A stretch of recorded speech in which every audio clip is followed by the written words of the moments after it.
नमस्कार, जय हिंद, वंदे मातरम। अध्ययन गंगा के यूट्यूब मंच पर आप सभी का स्वागत और हार्दिक अभिनंदन।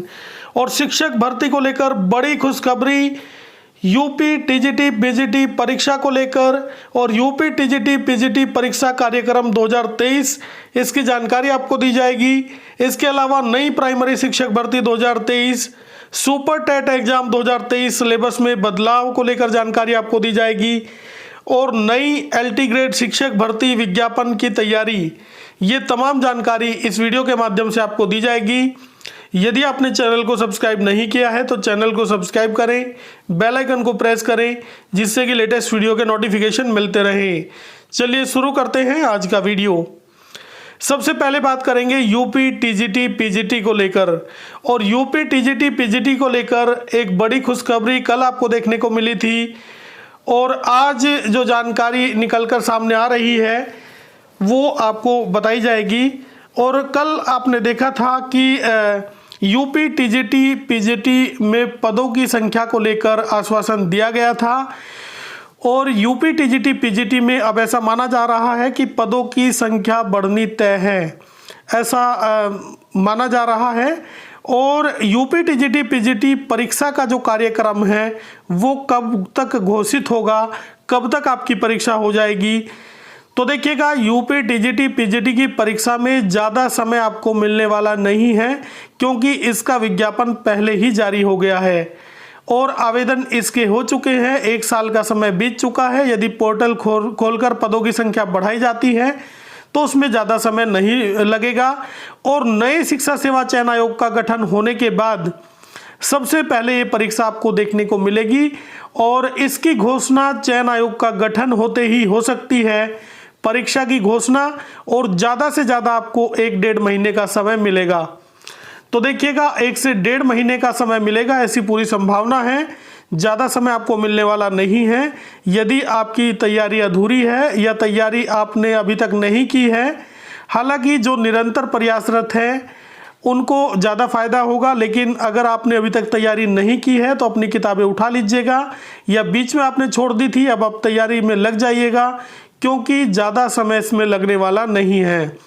क्योंकि जैसे ही नई शिक्षा सेवा चयन आयोग का गठन होगा उसके बाद में तुरंत इस भर्ती की घोषणा की जाएगी एग्जाम डेट को लेकर।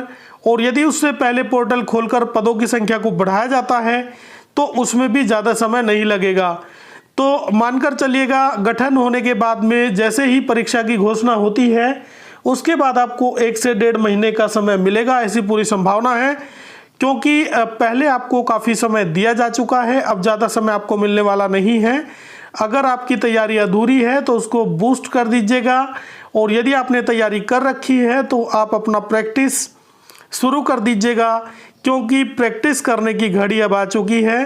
प्रैक्टिस आपको करनी होगी, और क्योंकि परीक्षा में ज़्यादा समय अब नहीं बचा है, ऐसा प्रतीत होता है। क्योंकि नए शिक्षा सेवा चयन आयोग का गठन जब से हुआ है, नए शिक्षा सेवा चयन आयोग के गठन के बारे में जब से घोषणा हुई है तब से अभ्यर्थी प्रयासरत है अपनी तैयारी में और मेहनत से लग गए हैं सभी अभ्यर्थी।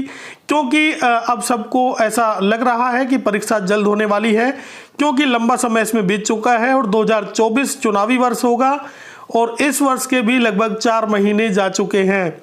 तो परीक्षा में आपको ज़्यादा समय नहीं लगेगा, मान के चलिएगा 1 से 1.5 महीने का समय आपको मुश्किल से मिलेगा।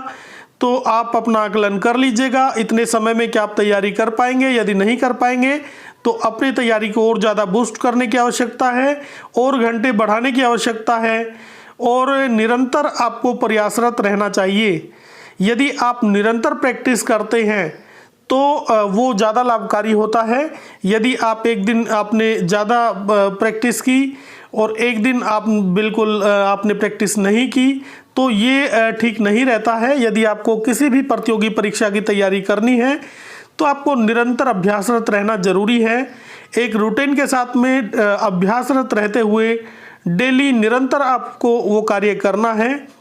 तो इस परीक्षा की तैयारी भी आप निरंतर करते जाइएगा, क्योंकि ज़्यादा समय इसमें नहीं आपको मिलने वाला है। तो ये बात तो रही टीजीटी पीजीटी परीक्षा को लेकर कि जैसे ही नए चयन बोर्ड का गठन होगा उसके बाद में ये भर्ती आपको देखने को मिलेगी। इसके बाद में बात करते हैं नई प्राइमरी शिक्षक भर्ती 2023 सुपर टेट एग्जाम 2023 सिलेबस में बदलाव। तो देखिएगा, जब से नए शिक्षा सेवा चयन आयोग की चर्चा शुरू हुई है, हालांकि अब चर्चा नहीं रही है क्योंकि माननीय मुख्यमंत्री जी ने घोषणा कर दी है, तो ये निश्चित है कि अब नए शिक्षा सेवा चयन आयोग का गठन होगा ही। और नए शिक्षा सेवा चयन आयोग का गठन जब से ये घोषणा हुई है, तब से अभ्यर्थियों के मन में ये सवाल है कि अभी जैसे टीईटी होता है, उसके बाद में सुपर टेट होता है, प्रक्रिया तो इसी प्रकार से रहने वाली है, लेकिन क्या सुपर टेट का जो एग्ज़ाम होगा क्या उसमें बदलाव देखने को मिलेगा? तो जब भी नए शिक्षा चयन आयोग बनाए जाते हैं या इस तरह का कोई संगठन बनाया जाता है या भर्ती बोर्ड बनाया जाता है, तो उसमें अक्सर बदलाव देखने को मिलते हैं। और सुपर टीईटी में भी आपने देखा होगा 69,000 शिक्षक भर्ती और 68,500 शिक्षक भर्ती, दोनों की परीक्षाओं का जो सिलेबस है उसमें बदलाव देखने को मिला था। पहले आपको लिखित परीक्षा के माध्यम से परीक्षा देखने को मिली थी और 69,000 शिक्षक भर्ती में आपने देखा था कि ऑब्जेक्टिव टाइप क्वेश्चन वहाँ पे पूछे गए थे। लेकिन इस बार नई शिक्षा सेवा चयन आयोग बनने के बाद क्या इस भर्ती में बदलाव होगा सिलेबस में? तो देखिएगा, जब भी नया शिक्षा सेवा चयन आयोग या इस तरह का आयोग बनता है, उसके अपने कोई नियम और अपनी चीज़ें लागू की जाती हैं और पूरी नियमावली बनाई जाती है। हालांकि नियमावली कैबिनेट के द्वारा मंजूरी दी जाती है, लेकिन शिक्षा सेवा चयन आयोग के द्वारा भी अपने कुछ मानक रखे जाते हैं, जिनके आधार पर जो चयन प्रक्रिया है, जो भर्ती प्रक्रिया है, उसको आगे बढ़ाया जाता है। तो यदि सिलेबस की बात करें तो वो नए चयन बोर्ड के ऊपर निर्भर रहेगा कि वो सिलेबस में कुछ चेंज करते हैं या नहीं करते हैं। लेकिन यदि चेंज हो भी जाता है तो उतना ज़्यादा बदलाव आपको देखने को नहीं मिलेगा कि मूल चूल परिवर्तन उसमें होगा। कुछ सब्जेक्ट कम ज़्यादा हो सकते हैं कि किसी सब्जेक्ट में से कोई पोर्शन ज़्यादा रखा जाएगा, किसी में से कम रखा जाएगा, या सारे समान रखे जाएंगे अपने नियमानुसार, या परीक्षा की जो ड्यूरेशन है उसको लेकर चेंज हो सकता है, या फिर परीक्षा में जो प्रश्नों की संख्या है उसको लेकर कुछ बदलाव देखने को मिल सकता है और बदलाव नहीं भी देखने को मिल सकता है। ये सब निर्भर करता है नए शिक्षा सेवा चयन बोर्ड पर।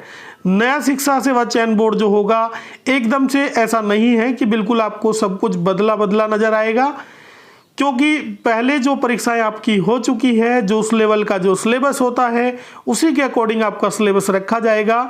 और पिछले सिलेबस की यदि आप तैयारी कर रहे हैं तो उसी के अनुरूप ही ये देखने को आपको मिलेगा। थोड़ा बहुत परिवर्तन उसमें हो सकता है प्रश्नों की संख्या में, प्रश्नों के अंकों के मामले को लेकर, या फिर एग्जाम के ड्यूरेशन को लेकर। ये इस तरह के बदलाव आपको देखने को मिल सकते हैं, लेकिन सब्जेक्ट तो आपके लगभग वही रहने वाले हैं। यदि आप प्राथमिक स्तर की भर्ती की तैयारी कर रहे हैं तो उसी लेवल के प्रश्न पूछे जाएंगे, और यदि पहले जो सुपर टेट की परीक्षा हो चुकी है उसी की तैयारी अभी आप करते रहिएगा, जो सिलेबस पहले रखा गया था। और आने वाले समय में जैसे ही नया चयन आयोग आएगा तो हो सकता है कि उसी सिलेबस को कंटिन्यू रखे या उसमें थोड़ा बहुत परिवर्तन भी हो जाए। तो ये नए चयन आयोग के गठन होने के बाद ही क्लियर हो पाएगा। हालांकि नए चयन आयोग का जो घोषणा है वो हो चुकी है, लेकिन अभी कैबिनेट की मंजूरी मिलना बाकी है। जैसे ही कैबिनेट की मंजूरी मिलेगी उसके बाद में धरातल पर आपको सारी चीज़ें देखने को मिलेगी, और जितने भर्ती जो प्रक्रिया रुकी हुई है वो सब चीज़ें आपको देखने को मिलेगी। इसके बाद में बात करते हैं एक नई बड़ी शिक्षक भर्ती, एलटी ग्रेड शिक्षक भर्ती। यूपीपीएससी के माध्यम से जो अब तक कराई जाती रही नई एलटी ग्रेड शिक्षक भर्ती, इस विज्ञापन को लेकर काफ़ी लंबे समय से अभ्यर्थी भी प्रयासरत है कि ये विज्ञापन जारी किया जाए, क्योंकि इसको लेकर अधियाचन भी मिल चुका है। एलटी ग्रेड और इसके साथ में जीआईसी प्रवक्ता के जो पद हैं उन पर भर्ती कब तक आएगी? तो देखिएगा, अब जो ये भर्ती है ऐसा प्रतीत होता है कि ये भर्ती बहुत जल्द देखने को मिलेगी, क्योंकि जैसे ही नए चयन आयोग का गठन होता है उसके बाद में ये अभी अभ्यर्थियों को आश्वासन भी दिया गया था कि ये जो विवाद एलटी ग्रेड शिक्षक भर्ती को लेकर है, समकक्ष योग्यता का विवाद है, उसको जल्द ही सुलझा लिया जाएगा और जल्द ही ये विज्ञापन देखने को मिलेगा। क्योंकि एलटी ग्रेड और जीआईसी प्रवक्ता पर अध्याचन भी पहले मिल चुका है कुछ पदों पर, और दोबारा से भी पोर्टल खोलकर अध्याचन मांगा जा सकता है। तो इसमें भी लगभग 9 से 10 हज़ार पदों पर यह भर्ती होगी, जिसमें जीआईसी प्रवक्ता और एलटी ग्रेड के पद होंगे। तो ये भर्ती भी आपको जल्द देखने को मिलेगी और इसमें भी ज़्यादा समय आपको नहीं मिलेगा। आप परीक्षा में निरंतर तैयारी अपनी करते रहिएगा। आज के वीडियो में इतना ही। ये वीडियो आपको कैसा लगा? यदि अच्छा लगा तो लाइक करें, चैनल को सब्सक्राइब करें।